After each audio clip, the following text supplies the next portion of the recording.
Olá pessoal, uma boa noite. Sejam todos bem-vindos ao canal Sistema de Ensino Monte Carlo.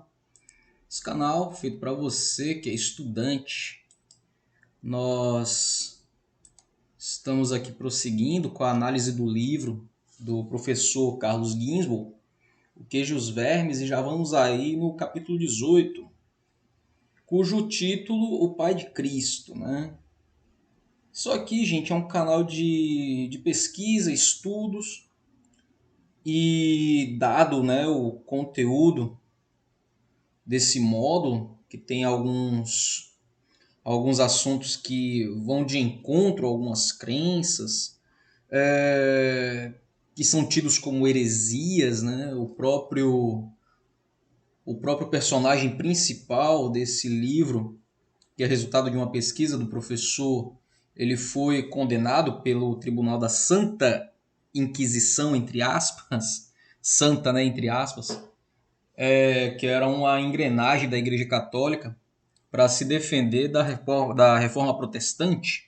O que é que eu quero dizer com isso? Quero dizer que se você é um tradicionalista religioso, até mesmo um católico conservador, recomendo que passe esse vídeo, porque são coisas que talvez você não tenha maturidade para ouvir. Então, turma, dito isso, vamos lá.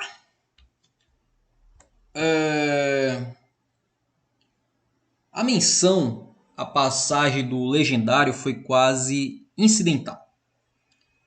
Muito mais importante é a citação do Fioretto della Bíblia.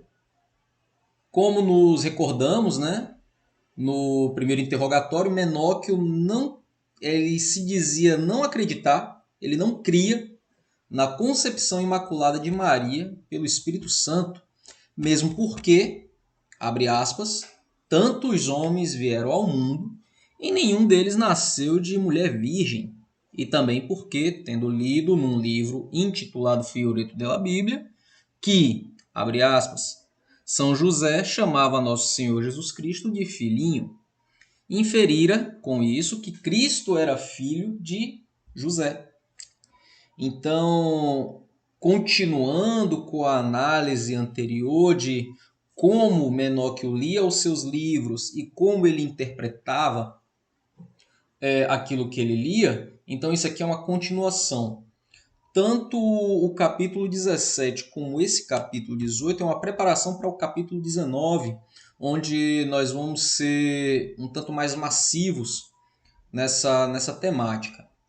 Se por acaso você caiu de paraquedas aqui, eu recomendo que você dê uma olhada na nossa playlist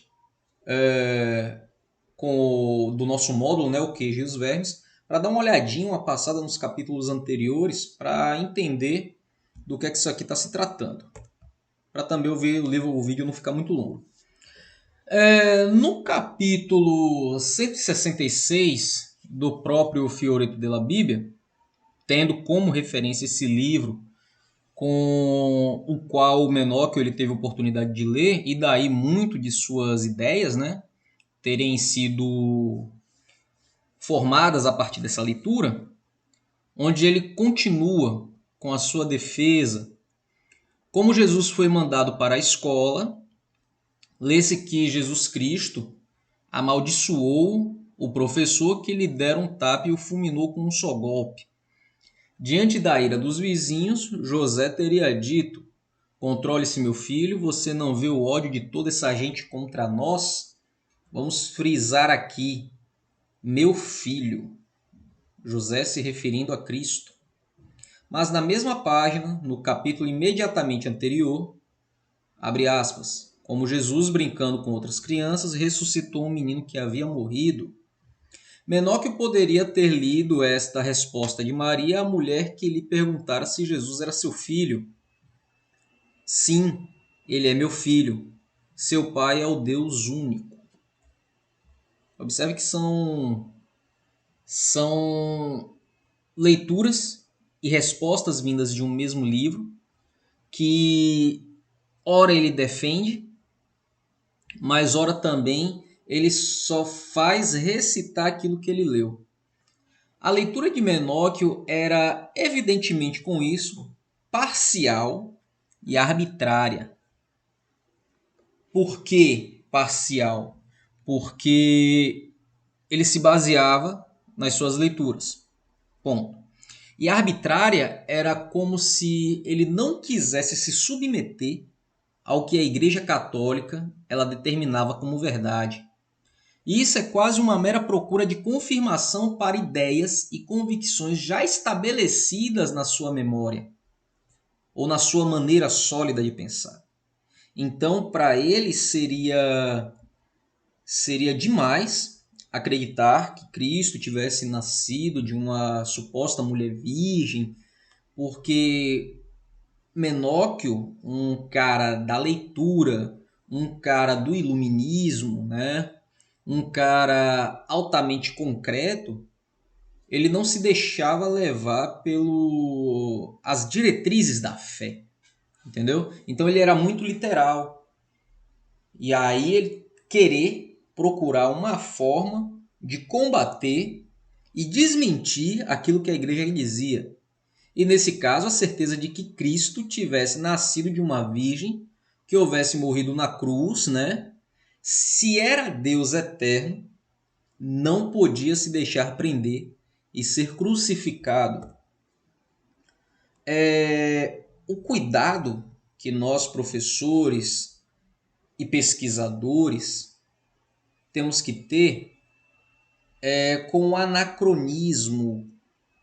Precisamos entender o contexto e o momento histórico em que esse fato ele ocorre. Tá? Eu venho dizendo isso desde os primeiros capítulos, para não cairmos na ignorância e na crítica, a crítica presumida e dotada de preconceito, tá bom?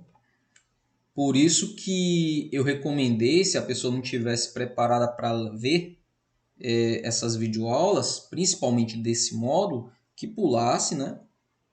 Mas se você chegou até aqui é porque pelo menos a curiosidade lhe despertou, mas que a partir desse momento que tenha maturidade de interpretar e entender que isso aqui não é uma crítica a uma religião, mas eu como professor estou explanando um momento histórico, um momento social, que é o momento em que a Igreja Católica está se defendendo da reforma protestante, em que o Tribunal da Santa Inquisição, santa entre aspas, ele perseguia a população e todos aqueles que pensavam contrários à Igreja Católica.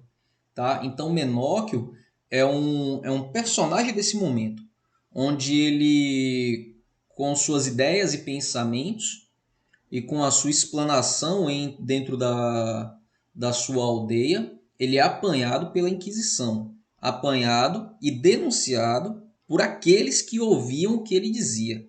Tá?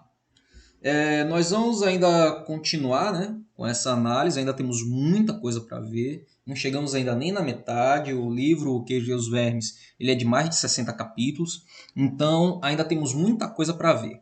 Continue conosco, se de alguma forma esse canal tem lhe ajudado nos seus estudos, né, e na formação da sua análise crítica, considere se tornar inscrito do canal, seu like é de suma importância, sugestões, dúvidas, deixe aí nos comentários. Fiquem todos bem e até uma próxima.